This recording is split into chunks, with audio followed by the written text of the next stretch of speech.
All right, let's jump right in. Today we're doing a deep dive into The Miracle Morning by Hal Elrod. Ever heard of it? Oh, absolutely. It's practically a classic in the personal development world. Right. It's all about ditching the snooze button and creating a morning routine that, as Elrod claims, can totally transform your life. And there's something to be said about starting your day off on the right foot, setting yourself up for success. Totally. But before we get into the nitty-gritty of The Miracle Morning and things like the Life SEVERS method, which we'll definitely unpack, Hmm. I think it's worth talking about Elrod himself. Oh, for sure. His personal story is a huge part of what makes his message so powerful. I mean, the guy's been through a lot. Yeah, to say the least. When I first heard about his accident, I was like, okay, this is way more than just someone who likes to wake up early. It's wild, right? Imagine being 20 years old, top of your game, and then bam, a near fatal car accident changes everything. It's hard to even wrap your head around. 6 minutes clinically dead, weeks in a coma, told he might never walk again. Most people would be completely devastated. Totally. But Elrod is a different breed.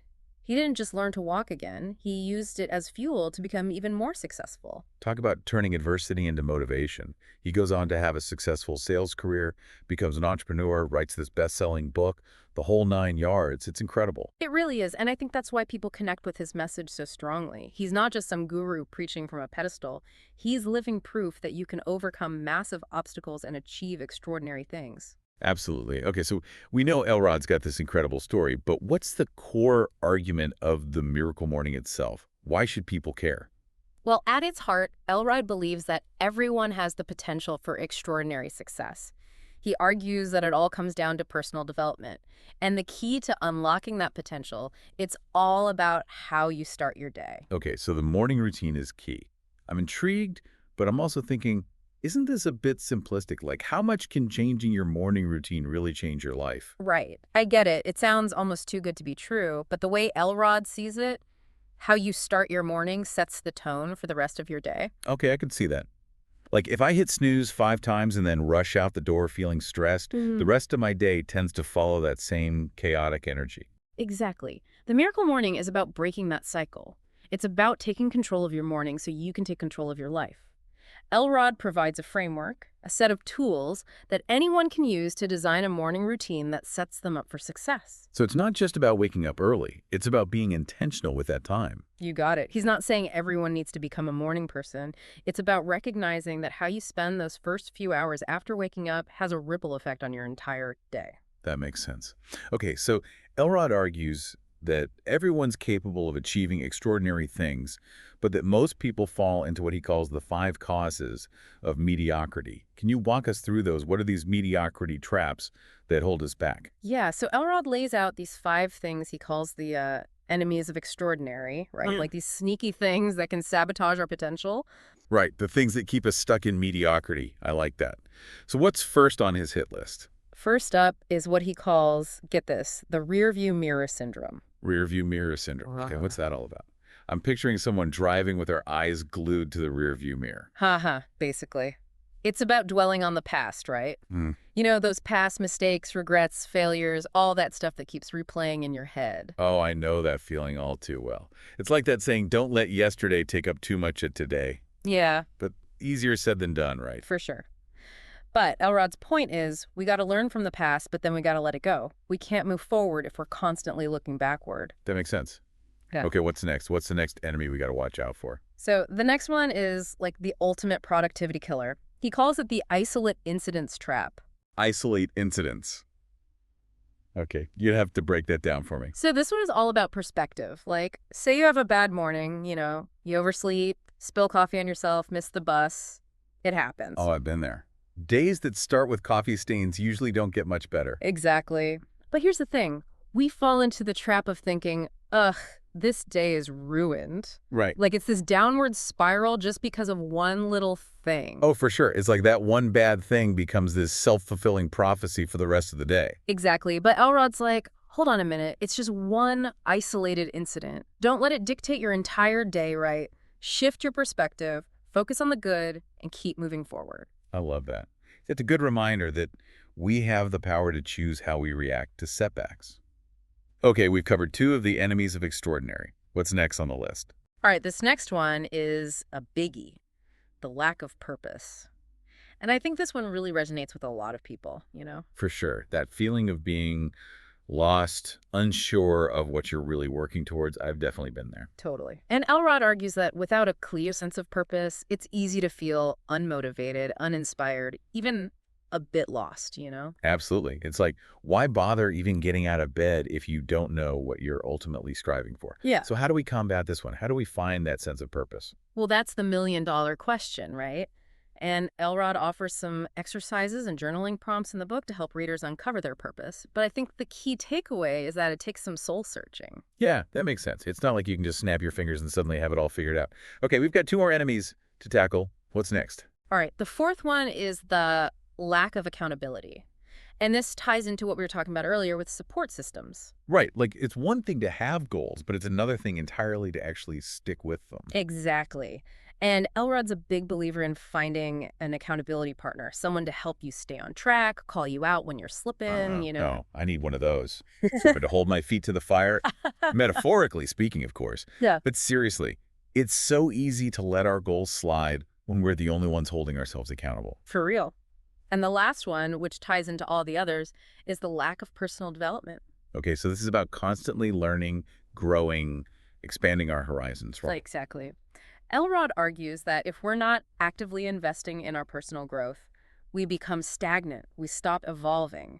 And that's a recipe for mediocrity. I like how he frames it not as something we should do, but as something that's essential for avoiding mediocrity. Right. It's not about being perfect or becoming some self-help guru overnight. It's about making a conscious effort to learn and grow every single day, even if it's just a little bit. Okay, so we've identified these 5 mediocrity traps. We've got the rear view mirror syndrome, isolate incidents, lack of purpose, lack of accountability, and lack of personal development. Now, how do we combat these? Does Elrod offer any solutions? He does. He introduces what he calls the life SAVERS. Life, SAVERS. Okay, that sounds kind of intense, but I'm into it. Break it down for me. What's the deal with these life SAVERS? So it's an acronym, right? Each letter stands for a practice that he believes can transform your morning and, by extension, your whole life. All right, I'm hooked. Let's hear it. What does SAVERS stand for? Okay, so we've got S for silence, A for affirmations, V for visualization, E for exercise, R for rating, and Wait, don't tell me yet. Let me guess. S, scribbling. close. S for scribing. Scribing, okay, even better. Way fancier than my guess. All right, so tell me, what does Elrod mean by scribing anyway? Basically journaling. But he frames it as a way to get all those thoughts swirling around in your head out onto paper, which can be super clarifying. Yeah, I can see that. Sometimes my brain feels like a browser with a million tabs open in the morning. It's like information overload. Yeah. Getting it all down on paper sounds like a good way to organize the chaos. Totally. And the other cool thing about journaling, or scribing, as Elrod calls it, is that it can help you track your progress, identify patterns in your thinking, and even boost your creativity. Okay, I'm sold. I need to up my journaling game. So that's scribing. What about the other life, SAVERS? What's the deal with silence? I feel like that one might be a tough sell for people who identify as not a morning person. You'd be surprised. Elrod's not talking about hours of silent meditation here. Even just a few minutes of quiet time, whether it's meditation, prayer, or simply deep breathing, can work wonders. Really? I always thought meditation was something you had to, like, be really good at. Not at all. It's more about creating space for stillness in your mind, even if it's just for a minute or two. It's like hitting the reset button before your day even begins. Okay, that makes sense. I can get behind that. Hmm. What about affirmations? Are we talking, like, positive self-talk in the mirror? Because Yeah. that always felt a little cheesy to me. Yeah, it can feel a little weird at first, I'll admit.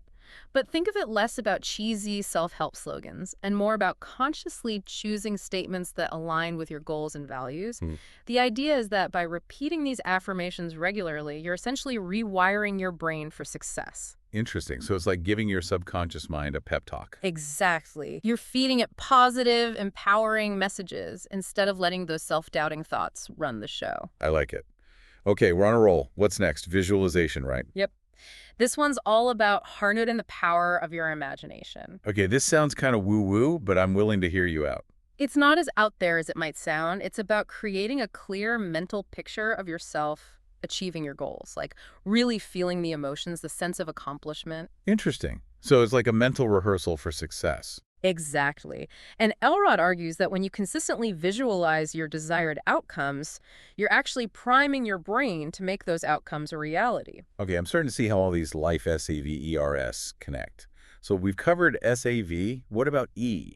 Ah, E is for Right, exercise. this one I get. Exercise is good for you. What's Elrod's take on it, though? He emphasizes that even a short burst of exercise in the morning can do wonders for your energy, focus, and mood. Oh, for sure. I know I always feel a million times better after a good workout, even if it's just a quick jog or some yoga. Right, it gets your blood flowing, those endorphins pumping. It's like a jump start for your body and your mind. Totally. Okay, last but not least, we have R for Reading. This is one of my personal favorites, so I'm curious to hear what Elrod has to say about it. Elrod's a huge proponent of lifelong learning. He argues that even just 15-20 minutes of reading each morning can have a huge impact on your personal and professional growth. Absolutely. It's like that saying, readers are leaders. The more you learn, the more you grow. Exactly. It's about expanding your knowledge, gaining new perspectives, and feeding your mind with valuable information. I love it. Okay, so we've got our life, SAVERS, silence, affirmations, visualization, exercise, reading, and scribing. That's quite the morning routine. Yeah. But I have to ask, isn't this a lot to cram into, say, an hour or less? Totally. And Elrod gets that. That's why he actually suggests starting with just 1 minute per practice. Wait, really? Just 1 minute? Yep. He calls it the 6-minute miracle morning. His philosophy is that it's better to start small and be consistent than to go all in and burn out. Okay, that makes a lot of sense. No more excuses about not having enough time. Exactly. And to really solidify these new habits, Elrod suggests a 30-day challenge. The idea is that by committing to this new routine for 30 days straight, you're much more likely to make it stick for the long haul. It's like building those neural pathways, right? Yeah. Making it part of your daily routine. Precisely. He emphasizes that the first few days might feel tough, even a little unbearable, but that it's all about pushing through that initial resistance. He even talks about how he applied this same principle when training for his first marathon. Oh, really? Tell me more about that. So Elrod wasn't a runner. In fact, he actually injured himself during training. Ouch. That's every runner's worst nightmare. Right. But instead of giving up, he saw it as a temporary setback. He adjusted his training, focused on his goal, and kept going, one step at a time. That's amazing. It's a great reminder that obstacles are inevitable, but it's how we respond to them that truly matters. Absolutely. And I think that's the key takeaway from the Miracle Morning as a whole. It's not about being perfect or having it all figured out. It's about taking control of your mornings, even if it's just for a few minutes, so you can take control of your life.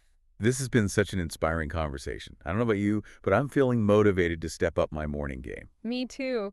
I think there's always room for a little miracle morning magic in our lives, no matter how busy we are. Absolutely. Thanks for diving deep with us today on The Deep Dive. We hope you learned something new and are feeling inspired to create a morning routine that sets you up for success one miracle morning at a time.